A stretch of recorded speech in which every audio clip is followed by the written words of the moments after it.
प्रश्नावली 2 वास्तविक संख्याएं। इसमें हम सबसे पहला टॉपिक पढ़ेंगे यूक्लिड विधि प्रमेय। विभाजन प्रमेय कह दो, विभाजन प्रमेय क्या है? यूक्लिड विभाजन प्रमेय, इसको हम भाग की जांच भी कहते हैं, इसको कलन विधि भी कहते हैं। भाग की जांच कह दो, कलन विधि कह दो, या यूक्लिड विभाजन प्रमेय कह दो। आपने छोटी क्लास में पढ़ा होगा भाग की जांच। भाग की जांच, भाग की जांच भाज्य बराबर भाजक गुणा भागफल प्लस शेषफल। ये आपने पढ़ा होगा। ये भाजक गुणा भागफल प्लस शेषफल, इसको कलन विधि भी कहते हैं। भाज्य बराबर भाजक गुणा भागफल प्लस शेषफल, इसको ए, इसको पी, इसको क्यू और इसको बोलते हैं आर। तो इसका बन गया ए बराबर डी क्यू प्लस आर। ये भाग की जांच है। ए का मतलब होता है भाज्य,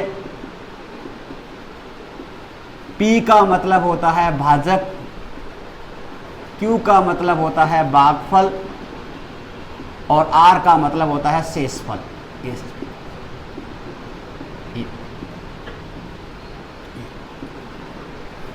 यूक्लिड विभाजन प्रमेय क्या है? पिछली बार ये बोर्ड में आया था कि यूक्लिड विभाजन प्रमेय क्या है। इसके उपयोग से आपको एचसीएफ ज्ञात करना है, महत्तम समापवर्तक, मैं से पे। इसकी देखो, हम दो ऐसी संख्याएं ए व बी लेते हैं जहां Q एक पूर्णांक संख्या तथा R शेषफल है।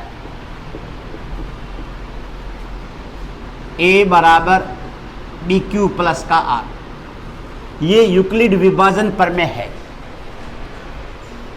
हम दो ऐसी संख्याएं या दो ऐसी सहभाज्य संख्याएं a व b लेते हैं जहां q एक पूर्णांक संख्या तथा r शेषफल है। a बराबर bq प्लस r, a बराबर bq प्लस r। a का मतलब हो गया भाज्य, p का मतलब हो गया भाजक, Q का मतलब हो गया भागफल और R का मतलब हो गया शेषफल। तो A बराबर BQ प्लस R, A बराबर BQ प्लस R। एक भाज्य, B का मतलब, या P के दो बली, या P के दो बली, P के दो या B के दो बली, ये B, ये P ले दो, यहाँ पर P ले दो, ये B ले दो, P ले दो, B ले, वो आपकी इच्छा पर है। A और B संख्याएं लेते हैं, P Q लेते हैं, X Y ले लो बली, आप P और Q संख्या ले लो बली, ए बी ले लो, एक्स वाई ले लो। तो हम दो ऐसी संख्याएं ए और बी लेते हैं जहां क्यू एक पूर्णांक संख्या था, आर से चला, ए बराबर बी क्यू प्लस आर। ए का मतलब हो गया, ए का मतलब क्या हो गया? ए का मतलब हो गया भाज्य, बी का मतलब हो गया भाजक, क्यू का मतलब हो गया भागफल और आर का मतलब हो गया शेषफल। तो ए बराबर बी क्यू प्लस आर। तो यूक्लिड विभाजन प्रमेय क्या है? आपको प्रश्न ये कह रहा है कि यूक्लिड विभाजन प्रमेय क्या है, इसके उपयोग से एचसीएफ ज्ञात करना है। तो आपको सबसे पहले इसकी परिभाषा याद करनी है कि यूक्लिड विभाजन प्रमेय क्या है। हम दो ऐसी संख्याएं a व b लेते हैं जहां q एक पूर्णांक संख्या तथा r शेषफल है। तो a बराबर bq प्लस r। सबसे पहले आपको ये टॉपिक याद करना है। अब आपको एचसीएफ जिसको बोलते हैं मैं से और पे, ये महत्तम समापवर्तक पूरा नाम है महत्तम समापवर्तक, जिसको मैस है पे कहते हैं, और इंग्लिश में इसको कहते हैं एचसीएफ, हाईएस्ट कॉमन फैक्टर। ठीक है, तो एचसीएफ या मैस है। अब आपको इसके उपयोग से, इस यूक्लिड विधि से आपको इसका एचसीएफ ज्ञात करना है। पसंद आएगा? यूक्लिड विधि से एचसीएफ ज्ञात कीजिए या अभाज्य गुणनखंड विधि से एचसीएफ ज्ञात कीजिए। इसमें दो टॉपिक आएंगे, एक अभाज्य गुणनखंड चलेगा, एक चलेगा यूक्लिड विधि से। अब सबसे पहले हम यूक्लिड विधि से हल करते हैं। देखो यहाँ 135 व 225 का एचसीएफ यूक्लिड विधि से हल करो।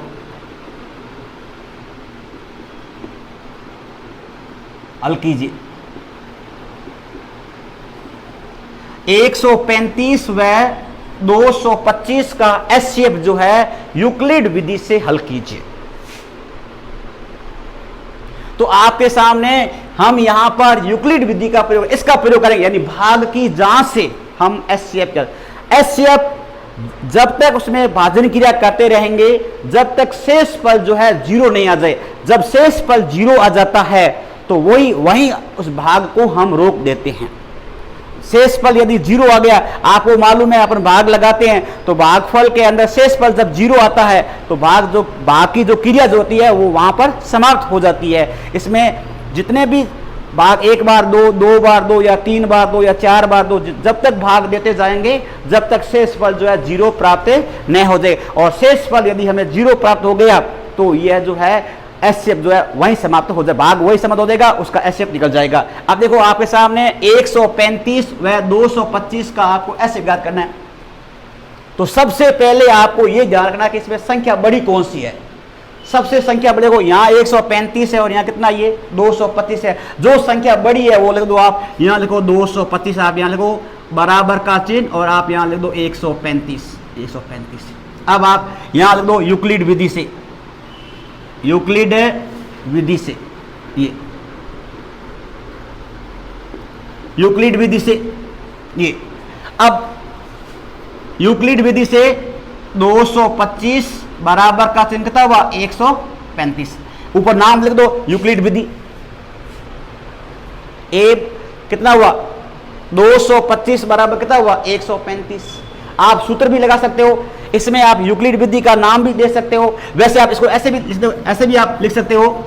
यहां देखिए ए बराबर क्या लेंगे बी क्यू प्लस क्या लिखेंगे आर लिख दो, ये आर नाम लिख दो बोली, या ए बराबर बी क्यू प्लस क्या लिखेंगे आर लिख दो। अब देखो 225 आप यहां लिख दो बराबर का चिन्ह और 135 आप यहां लिख दो ये। अब आप इसमें इसका भाग लगाओ।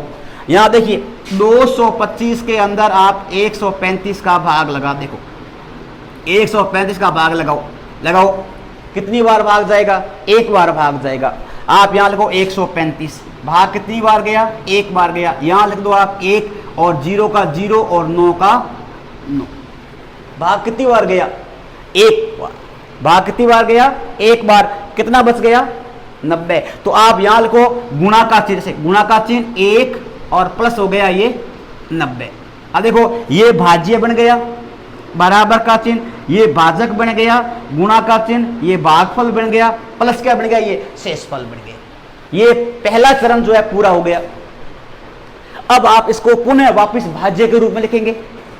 तो जो देखो यहां जो संख्या देखो ये 135 है, आप यहां लिख दो 135 आप यहां लिख दो बराबर का ये चिन्ह। जो शेषफल बचा है वो आप यहां लिख दो, ये 90 का 90 उतार दो आप यहां, ये 90। अब वापिस क्या करेंगे 135 में क्या करेंगे 90 का भाग और लगाएंगे, लगाओ।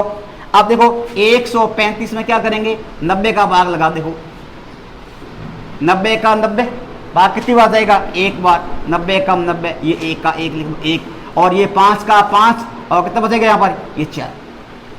भाग कितनी बार गया, एक बार। और कितने बच गए 45। तो आप यहाँ दो गुणा का चिन्ह कितना हुआ 1 और प्लस कितना होगा यहाँ पर ये 45। ये हो गया, दूसरा चरण पूरा हो गया। अब हम वापिस इसको नया भाज्य बनाओ। यहाँ कितने बचा ये 90 आप यहाँ लिख दो 90 बराबर का ये चिन्ह। अब कितना शेष बचा ये 45, आप यहाँ लिख दो ये 45। अब वापस इसमें इसका भाग लगा दो, आप यहाँ भाग लगा दो, देखो लगा दो 90 का, 45 का 45 और 45 दोनों कितना हुआ ये 90, भाग कितनी बार गया 2 बार, कितना बच गया 0। तो गुणा का चिन्ह लिख दो आप यहाँ पर ये 2 और प्लस आप यहाँ लिख दो ये 0। अब ये भाजन क्रिया यहाँ पर समाप्त हो गई, भाजन क्रिया यहाँ पर ये समाप्त हो गई। तो आप यहाँ लिख दो HCF, इसका जो HCF जो आएगा वो कितना हो जाएगा 45 हो जाएगा, यानी इसका मैसेज जो है वो कितना होगा 45 होगा।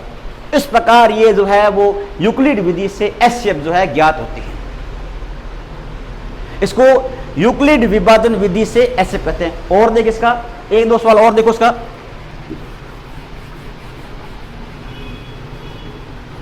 यहां देखो 420 व 130 का HCF, 420 व 130 का HCF यूक्लिड विधि से ज्ञात करो। अब आप सबसे पहले दो ऊपर ले दो, A बराबर क्या होता है BQ प्लस क्या होता है R, हिंदी में नाम लिख सकते हो ऐसे लिख दो बने आप यूक्लिड विधि से, यूक्लिड विधि से। ये अब देखो सबसे पहले आपको ये देखना कि इसमें अंक बड़ा कौन सा है, ये 420 और ये कितना ये 130 है, बड़ी कौन सी है 420। आप यहां लिखो 420 बराबर का ये चिन्ह और आप यहां लिख दो 133। ये तो बन गया भाज्य और ये बन गया भाजक। अब आप 420 में क्या करेंगे 130 का भाग लगाना है। आप रफ कॉपी में भाग लगा देख लो, 420 में आप क्या करेंगे 130 का भाग लगाओ, लगाओ 13 का 13, 13 दूना 6, 13 3 39, 13 चौको 52 ज्यादा हो जाएगा, 13 3 39 कितनी बार गया 390 लिख दो और यहां लिख देंगे 3, 0 का 0 और 3 का 3, कितना बच गया 30। अब यहां लिखो गुणा का चिन्ह, भाग कितनी बार गया 3 बार, प्लस का चिन्ह कितना बच गया ये 30। ये प्रथम स्टेप पूरा हो गया, पहला चरण जो है पूरा हो गया। अब दूसरा चरण और बनाएंगे, इसका दूसरा भाग बना दो। अब इसको नया भाज्य बनाएंगे। अब जो ये कितना यहां पर ये 130, आप यहां लिखो 130 बराबर का चिन्ह लगा दो।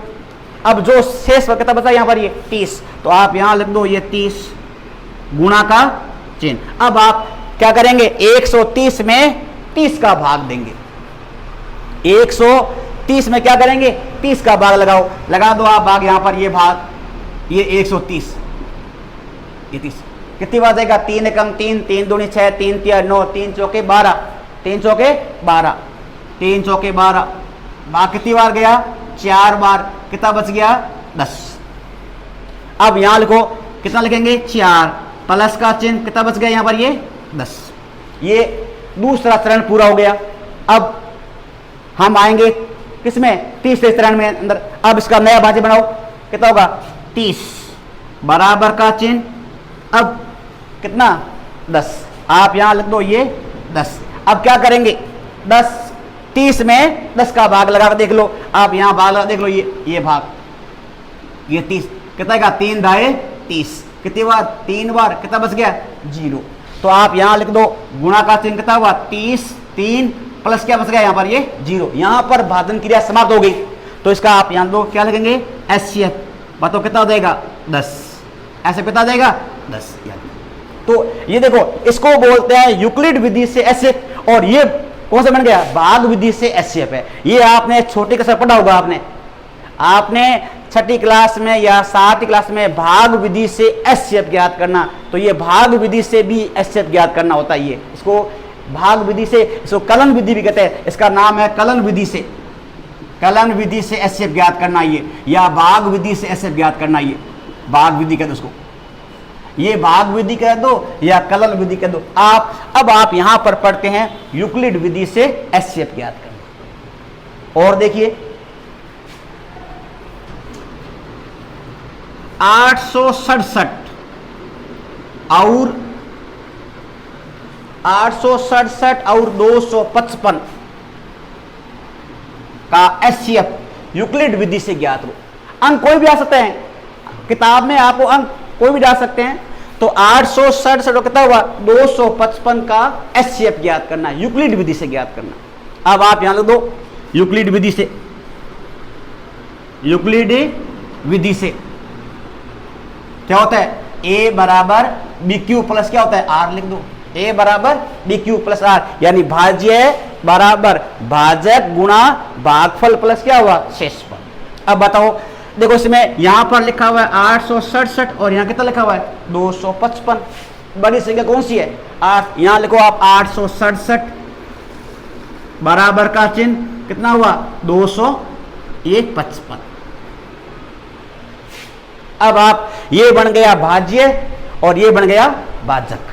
अब आप भाज्य में भाजक का भाग देंगे, आप रफ कॉपी के अंदर भाग लगा कर देख लो, पास में कॉपी में लगाओ भाग, यहां लिखो 255 भाग का चिन्ह और कितना हो जाएगा 867।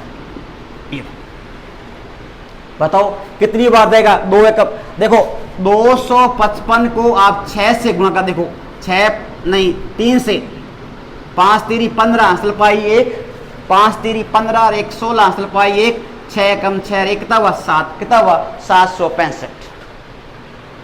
भाग कितनी बार जाएगा 3 बार जाएगा, तो आप यहां लिख दो 3 और यहां लिख देंगे 765, ये 65। अब घटा दो, 7 में से 5 कम करो 2 और 6 में से 6 कम कर दो 0 और 8 में से 7 कम कर दो 1। भाग कितनी बार गया 3 बार, कितना बच गया 102। तो आप यहां लिखो गुणा का चिन्ह, अब यहां 3 लिख दो प्लस का चिन्ह और यहां लिख दो 102। देखो भाज्य बराबर का चिन्ह भाजक गुणा भागफल प्लस क्या हुआ शेषफल, यानी a बराबर बी क्यू, बी गुणा क्यू है ये, प्लस क्या है आर है, तो भाज्य बराबर भाजक गुणा भागफल प्लस क्या हुआ शेषफल बन गया। ये पहला चरण पूरा हो गया। अब इसका शेषफल 0 नहीं आया ना, अब इसको वापिस स्टेप नंबर 2 में लाओ।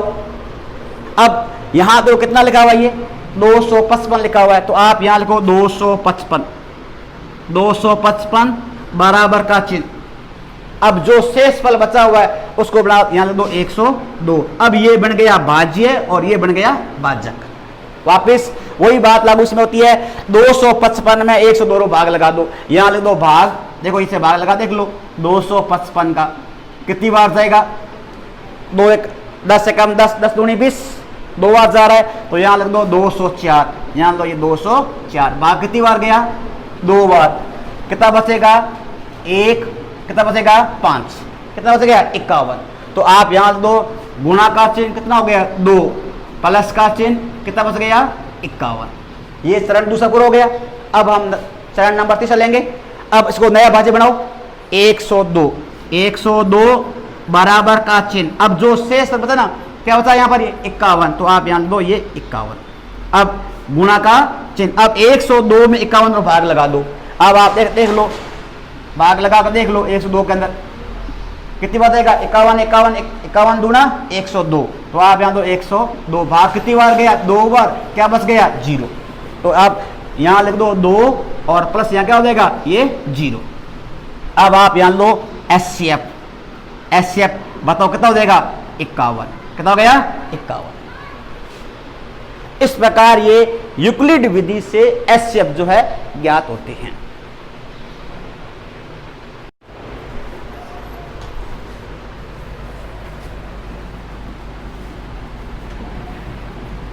यूक्लिड विभाजन प्रमेय क्या है, इसके उपयोग से 196 व 3820 का HCF ज्ञात करो।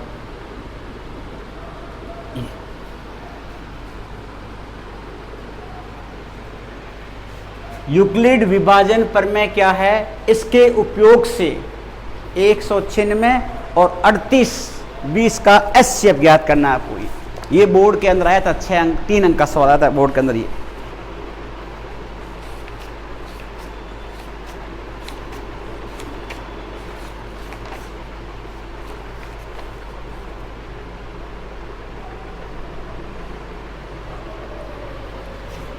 अब देखो यूक्लिड विभाजन प्रमेय क्या है, इसके उपयोग से 196 और 3820 का एचसीएफ ज्ञात हो। इसमें 2 सवाल पूछे गए हैं। पहले आपको ये पूछा गया कि यूक्लिड विभाजन प्रमेय क्या है, तो आप ऐसा लिखो यूक्लिड विभाजन प्रमेय। हम 2 ऐसी संख्याएं ए व बी लेते हैं जहां Q एक पूर्णांक संख्या तथा R शेषफल है।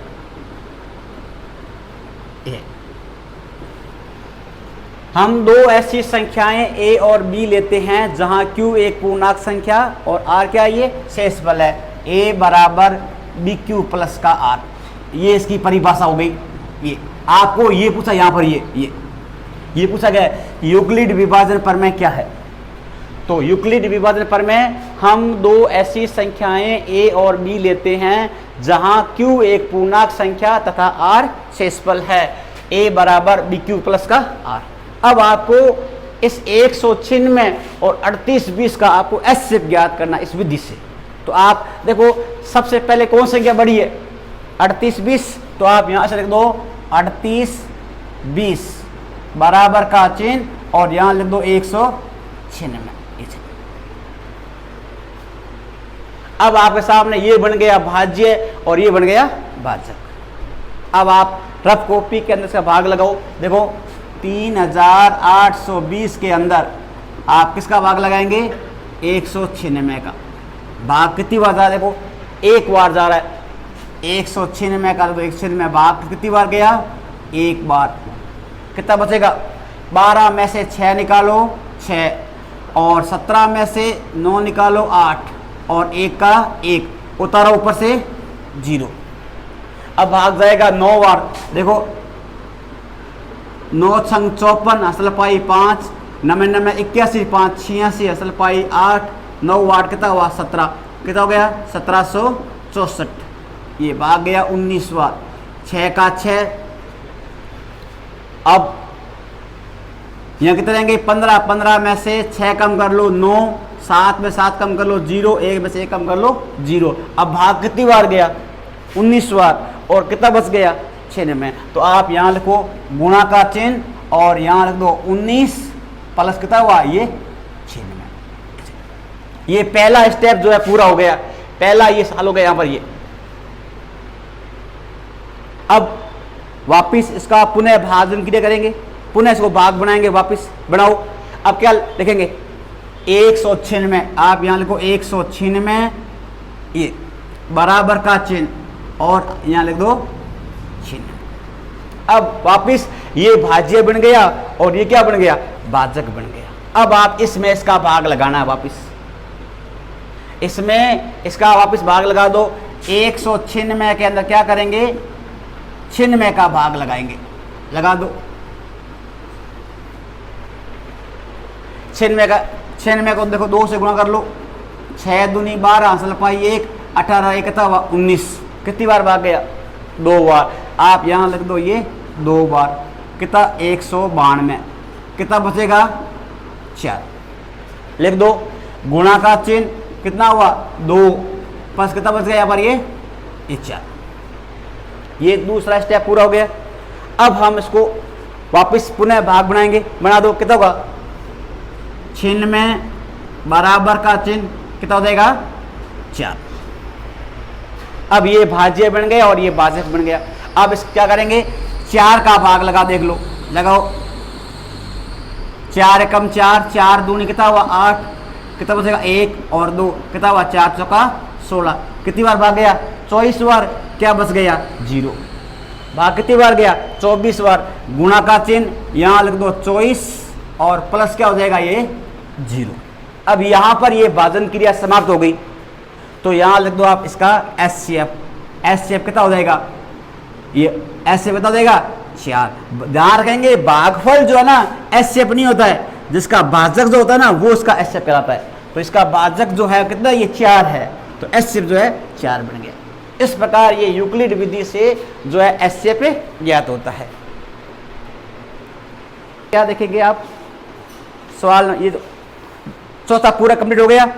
5 सवाल देखिए, सवाल नंबर देखो 5 क्या पूछा है, पढ़ो सवाल नंबर संख्या 5वां।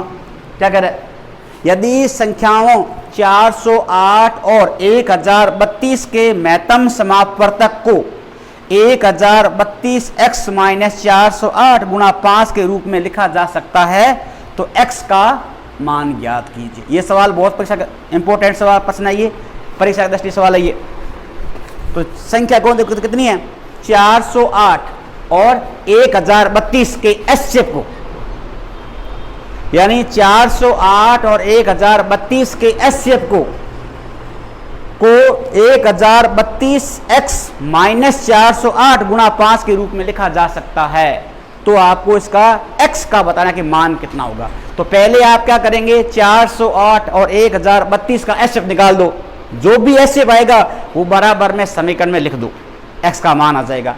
किसी का भी आपको मान ज्ञात करना होता है तो हमेशा समीकरण बनती है, x का मान ज्ञात करना, y का मान ज्ञात करना या z का मान ज्ञात करना, समीकरण बनती है। तो जो एचसीएफ आएगा वो बराबर रख दो, समीकरण ज्ञात कर लीजिए। अब देखो कितना दिया हुआ है, 408 और कितना दिया हुआ है 1032।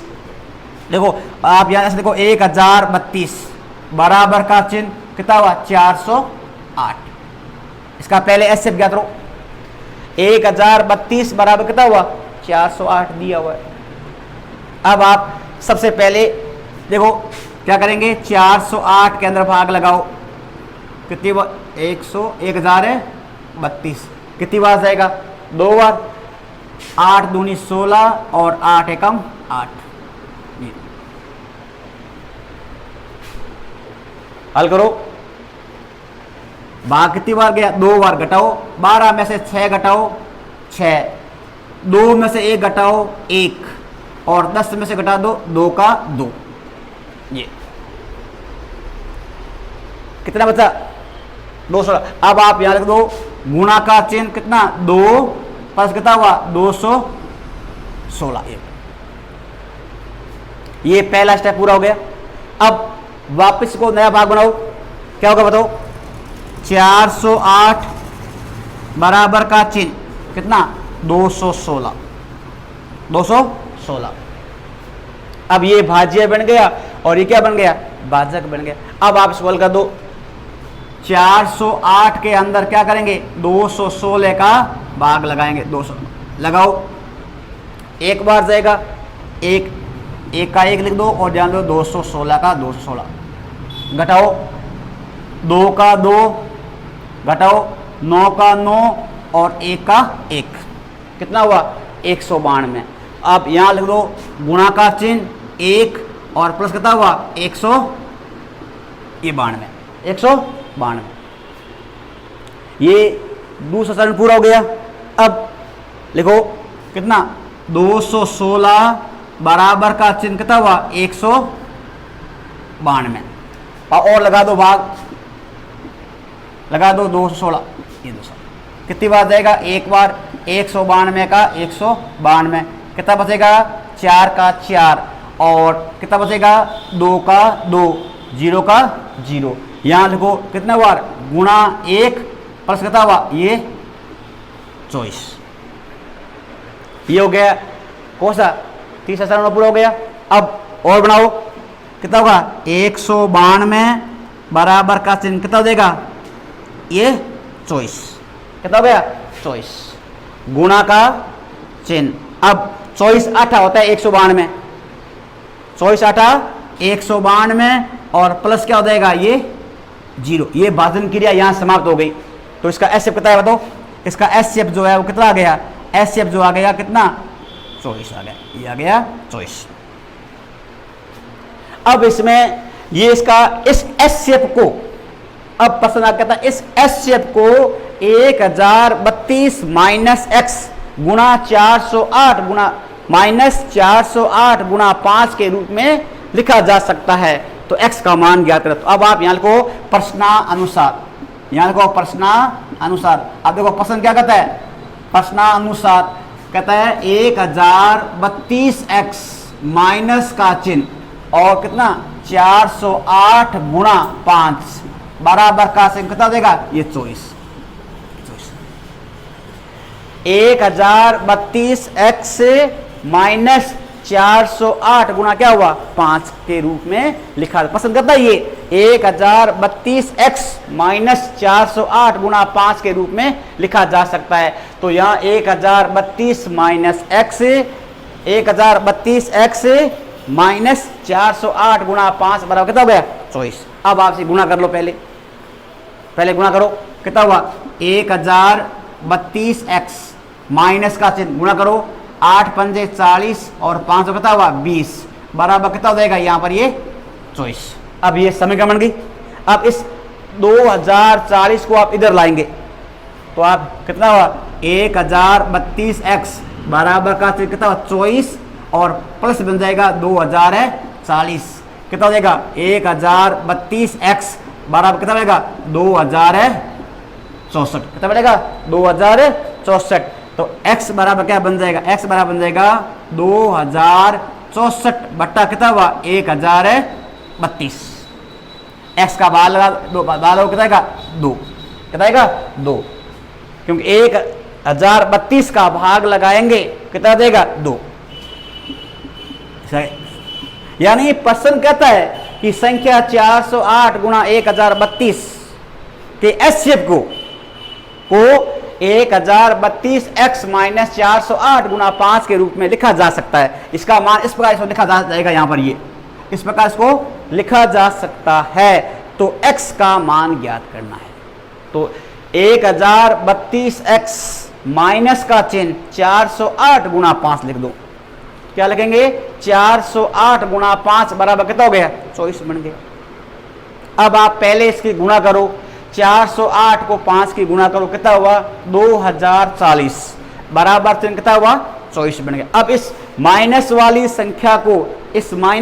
संख्या को हम उधर लेंगे, ये माइनस की संख्या दी हुई है, इस माइनस वाली संख्या उधर लेंगे क्या बन जाएगा ये प्लस का बन जाता है 2040। अब ये इन दोनों को जोड़ते हैं तो 2000 क्या बन गया 64 आ गया। 1032x का मान 2064 है, तो x का मान हो जाएगा 2064 बटा कितना हुआ 1032। इसमें इसका भाग लगा देंगे कितना आ जाएगा 2।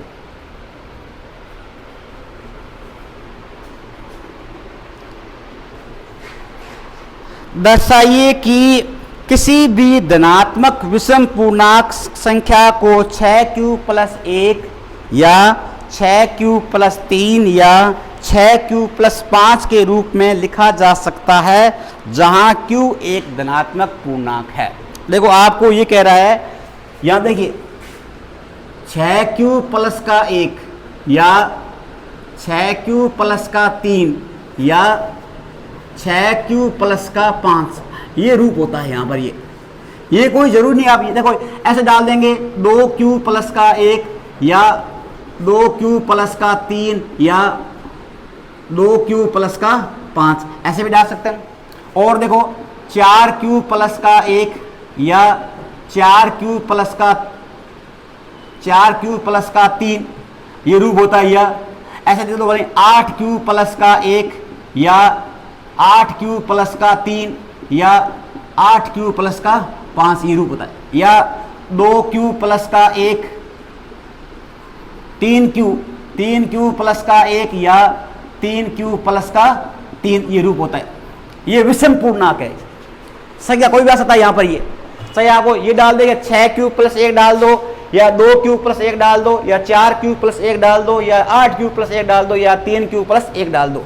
अब बताओ देखो ये 3q प्लस 1 क्या है ये बताओ 6 देखो यहाँ देखो 6q प्लस का 1 ये है क्या, ये q एक पूर्णांक संख्या है। इसका मतलब 6 भागफल है। 6 तो क्या है ये भाग है, ये 6 भाग दिया हुआ है, और ये क्यू जो है भागफल कितनी बार भाग गया है, ये किसका भाग दिया गया ये, और ये एक क्या बचा हुआ है, शेषफल बचा हुआ है। यहाँ पर इसमें एक शेषफल बचा हुआ है, इसमें 3 शेषफल बचा हुआ है, इसमें 5 बचा हुआ है, इसमें 1 बचा हुआ है, इसमें 3 बचा हुआ है, इसमें 5 बचा हुआ है, इसमें 1 बचा हुआ है, इसमें कितना बचा हुआ है, 3 शेष बचा हुआ है, इसमें 1 बचा हुआ है, इसमें 3 बचा हुआ है, इसमें 5 बचा हुआ है, इसमें 1 बचा हुआ है, इसमें 3 बचा हुआ है। ये इसके शेषफल है। और ये जो है इसका 6, ये b का मान है, ये b का मान यहाँ पर ये 6 है, इसमें b का मान जो है 2 है, इसमें b का मान जो है 4 है, इसमें b का मान है वो 8 है, इसमें b का मान है वो 3 है। यानी ये इसका भागफल है, ये इसका भागफल है, ये 6 भागफल है, 2 भागफल है, 4 भागफल है, 8 भागफल है या 3 भागफल है। और q जो दिया हुआ है ये इसका भाजक है। क्या इसका भाजक है? किसका भाग दिया गया है? 6 का भाग दिया गया है, 2 का भाग दिया गया है या 5 का भाग दिया गया है। जिसका भाग देंगे भागफल कितना आएगा? 6 आएगा। कितना बचेगा? 1 बचेगा। ये दिया हुआ है। इसका मतलब ये जो है संख्या दी हुई है, ये भाग का जांच चाहिए। सारे सवाल एक ये सब उदाहरण, ये उदाहरण दिया हुआ है, ये उदाहरण दिया हुआ है, ये उदाहरण ये तीनों उदाहरण दे रखे हैं यहाँ पर। ये किताब में दिया हुआ है, ये तीनों, ये सब सवाल जो है उदाहरण दिए हुए सारे सवाल, ये सेम के सेम सवाल है ये उदाहरण के अंदर। अब आप देखो यहां लिखो, हम 2 ऐसी संख्याएं a व b लेते हैं जहां q एक पूर्णांक संख्या, q एक है पूर्णांक संख्या तथा r शेषफल है। यानी ये भागरी जांच है या नहीं है? बाकी क्या ये जांच है। तो आप यहां लिख दो a बराबर बी क्यू प्लस क्या, ये r है। ये a बराबर बी क्यू प्लस क्या, ये r है। अब देखो इसमें b का मान क्या है, इसमें b का मान कितना, ये 6 है। तो आप यहां लिख दो b बराबर, आप यहां पर लिख दो ये 6, b का मान कितना, ये 6 है। अब यहां लिखो संभावित है शेषफल। संभावित शेषफल कौन सा है? क्या बचेगा? 0 बचेगा, 1 बचेगा, 2 बचेगा, 3 बचेगा, 4 और यहाँ पर ये 5। ये संभावित शेषफल बचेंगे। यहाँ देखो कहाँ तक दिया हुआ है, 1 दिया हुआ है, 3 दिया हुआ है, क्या दिया है, 5 दिया हुआ है। तो शेषफल कहाँ तक है? 5 तक है। तो 0 शेषफल बचता है, 1 बचता है, 2 बचता है, 3 बचता है, 4 बचता है, 5 बचता है। इसमें कहाँ तक बचा हुआ है? इसमें 5 तक बचा हुआ है। इसमें कहाँ तक बचा हुआ है? 3 है। तो 0 1 2 3, 0 1 2 3। इसमें 5 जितना से बचा हुआ है उतना से आपको शेषफल लिखना है। 5 तक बचा तो 5 तक लिखेंगे, यदि 3 दिया तो आपको 3 लिखना है। तो संभावित शेषफल कितना है? 0 1 2 3 4 5। ये अब देखो b का मान कितना है यहाँ पर? ये 6। अब आपको सब के अंदर पहले मान रखना है। 0 का मान रखेंगे, फिर आप 1 का मान रखेंगे, फिर 2 का मान रखेंगे, फिर 3 का मान रखेंगे, फिर 4 मान रखेंगे, फिर क्या रखेंगे? 5 रखेंगे। सारे शेषफल आपको रखना है। लिख दो। अब आप यहाँ देखो a बराबर बी क्यू प्लस क्या हुआ? r बराबर का चिन्ह। अब तो b का मान कितना है? b का मान कितना है? 6 गुणा का चिन्ह q प्लस का चिन्ह। अब बताओ शेषफल क्या है? 0। तो आप यहाँ लिखो ये 0 बराबर कितना हुआ? 6q। कितना आएगा? 6q। और a बराबर क्या हुआ? बी क्यू प्लस क्या हुआ? ये r लिख दो बराबर से। तो b का मान कितना है? 6 गुणा का चिन्ह q प्लस का कितना हुआ? 1 बराबर कितना हुआ? 6q प्लस कितना हुआ? 1। 6q प्लस क्या हुआ? 1 बन गया। हमने मान क्या रखा? 0 रखा। अब क्या रखा हमने? 1 रखा। और रखो, लिख दो a बराबर क्या हुआ? बी क्यू प्लस क्या हुआ? r। बताओ b का मान कितना? 6। b का मान कितना हुआ? 6 गुणा q का मान q और प्लस कितना रखेंगे? 2। रख दो 6q प्लस क्या हुआ? ये 2। और रखिए, बताओ a बराबर क्या हुआ? बी क्यू प्लस क्या हुआ? r। हल करो। 6 गुणा कितना हुआ? q प्लस कितना हुआ? 3। तो 6q प्लस क्या हुआ? ये 3। और रखो a बराबर बी क्यू प्लस क्या हुआ? r। 6 गुणा q प्लस कितना हुआ? 4। तो 6q प्लस कितना हुआ? 4। और रखिए a बराबर बी क्यू प्लस क्या हुआ? r। तो कितना हुआ? 6 गुणा q प्लस कितना हुआ? 5। कितना हुआ? 6q प्लस का ये 5। जितने भी शेषफल है वो सारे मान रख दो। पहला हमने क्या रखा? 0 रखा, फिर हमने क्या रखा 1, फिर हमने क्या रखा 2, हमने क्या रखा 3, फिर हमने क्या रखा 4, फिर हमने क्या रखा 5। अब आप यहां लिखो समपूर्णांक, यहां लिखो समपूर्णांक। अब इसमें जो समपूर्णांक है वो अलग उतार दो, बताओ समपूर्णांक कौन सा हुआ, ये 6q, आप यहां लिखो 6q, और ये 6q प्लस कितना हुआ 2, और 6q प्लस कितना हुआ ये 4। जो जिसका शेषफल सम में है वो सम में लिख दो, और जिसका शेषफल क्या है विषम में है वो विषम में लिख दो। अब आप यार को विषम पूर्णांक, विषम पूर्णांक कितना हुआ 3, कितना 6q प्लस का 1, 6q प्लस का 3 और 6q प्लस का 5। तो ये समपूर्णांक में आ गया, क्या आ गया ये विषम पूर्णांक में आ गया। अब आप ये लिखो समपूर्णांक न होकर विषम पूर्णांक, विषम पूर्णांक 6q प्लस का 1 या 6q प्लस का 3 या 6q प्लस 5 का रूप होगा।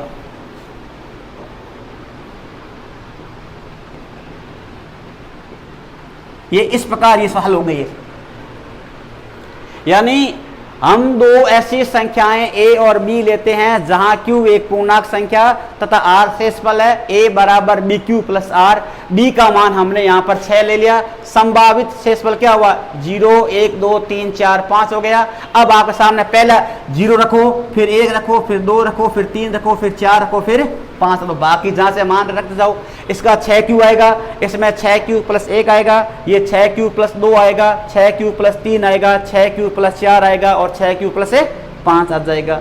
अब इसमें आप जो समपूर्णांक है वो लिख दो, समपूर्णांक लिख दो, और जो विषम पूर्णांक है वो विषम पूर्णांक में लिख दो। तो समपूर्णांक क्या हुआ 6q हो गया, 6q प्लस 2 हो गया, 6q प्लस क्या हुआ 4 बन गया, और विषम पूर्णांक क्या हुआ 6q plus 1, 6q plus 3, 6q plus 5 बन गया। अब आप लो, अतः समपूर्णांक न होकर विषम पूर्णांक, जो समपूर्णांक न होकर क्या होगा विषम पूर्णांक क्या होगा 6q प्लस 1, 6q प्लस 3 या 6q प्लस 5 का रूप होगा। इसको समपूर्णांक को छोड़ दीजिए, लिख दो समपूर्णांक न होकर के विषम पूर्णांक क्या है 6q प्लस 1, 6q प्लस 3 या 6q प्लस 5 का रूप होगा।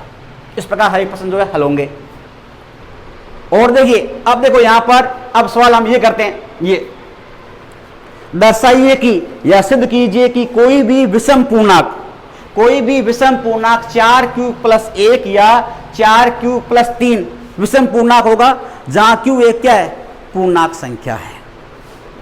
दर्शाइए कि कोई भी धनात्मक विषम पूर्णांक 4q प्लस 1 या 4q प्लस 3 का रूप होगा जहां q एक क्या है पूर्णांक संख्या है। ऐसा प्रश्न आएगा, दर्शाइए कि कोई भी धनात्मक विषम पूर्णांक 4q प्लस 1 या 4q प्लस 3 का रूप होगा जहां q एक पूर्णांक संख्या है।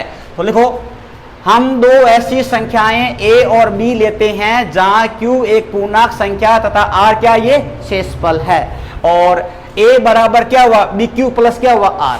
अब बताओ b का मान कितना होगा, अब हम b का मान क्या लेंगे 4 लेंगे, तो आप यहां लिख दो b का मान, यहां पर लिख दो ये 4, b का मान क्या हो जाएगा 4। अब आप यहां लिखो संभावित, संभावित है शेषफल, शेषफल संभावित तो क्या होगा 0 होगा, 1 होगा, 2 होगा और कितना होगा 3 होगा।